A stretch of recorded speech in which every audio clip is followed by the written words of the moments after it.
তারেক রহমান কি আসবেন? আসতে পারবেন? কেন আসছেন না? তার দেশে আসতে সমস্যাটা কোথায়?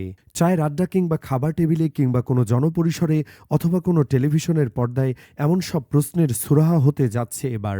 সব ঠিক থাকলে বৃহস্পতিবার দেশে ফিরবেন বাংলাদেশ জাতীয়তাবাদী দল বিএনপির ভারপ্রাপ্ত চেয়ারম্যান তারেক রহমান।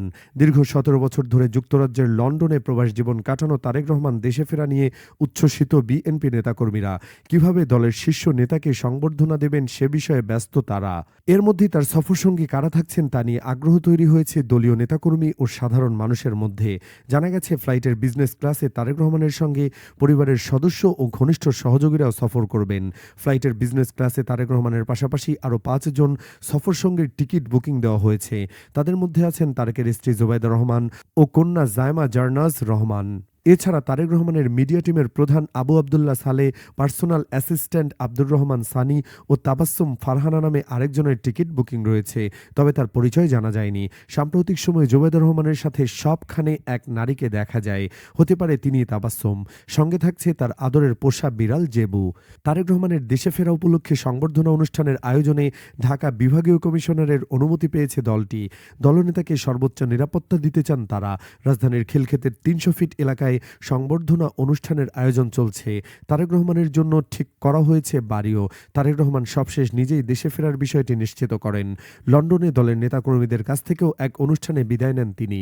অনুরোধ করেন তাকে বিদায় জানাতে এয়ারপোর্টে কেউ যেন না যান। জানা গেছে বিমান বাংলাদেশ এয়ারলাইন্সের BG2020 ফ্লাইটে টিকিট বুকিং করেছেন তারেক রহমান। ফ্লাইটটি ২৪ ডিসেম্বর সন্ধ্যা ৬:১৬টায় লন্ডনের হিথ্রো বিমানবন্দর থেকে ঢাকার উদ্দেশ্যে রওনা হওয়ার কথা রয়েছে। সব ঠিক থাকলে বোয়িং 787-9 মডেলের উড়োজাহাজটি ২৫ ডিসেম্বর বেলা ১১:৪৫ ঢাকার হজরত শাহজালাল আন্তর্জাতিক বিমানবন্দরে পৌঁছাবে।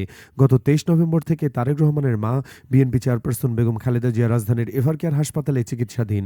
খালেদা জিয়ার শারীরিক অবস্থার অবনতি হলে কেন তার ছেলে তারেক রহমান দেশে আসছেন না তা নিয়ে সমালোচনার ঝড় ওঠে।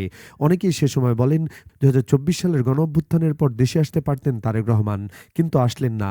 এখন মা অসুস্থ, এরপরও আসছেন না। দেশের অনেক সংকটে তাকে কাছে পাননি তার সমর্থকরা। তবে এসব প্রশ্নের উত্তর পরে খোলাসা করেন তারেক রহমান নিজেই। তারেক রহমান 1/11-এর পর ২০০৮ সালে কারাগার থেকে বেরিয়ে সপরিবারে যুক্তরাজ্যে যান। ২০১২ সালে তারেক রহমান সেখানে রাজনৈতিক আশ্রয়ের আবেদন করেন এবং ১ বছরের মধ্যেই সেটি গৃহীত হয়। তারপর আর দেশে ফেরা হয়নি তার। তার স্ত্রী ডক্টর জুবাইদা রহমান প্রয়োজনে কয়েকবার দেশে আসতে পারলেও তিনি পারেননি। অবশেষে বিএনপি নেতাকর্মী ও সমর্থকদের সব প্রশ্নের অবসান ঘটতে যাচ্ছে আগামী ২৫ ডিসেম্বর। ফিরছেন তারেক রহমান।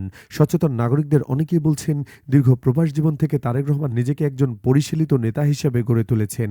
দীর্ঘদিন প্রবাসে থাকলেও দলের মধ্যে ঐক্য ধরে রেখেছেন। আপনারাও সেটা মনে করেন কিনা জানাতে পারেন বন্ধুরা। এ বিষয়ে সকল আপডেট জানতে চ্যানেলটি সাবস্ক্রাইব করতে পারেন। ধন্যবাদ।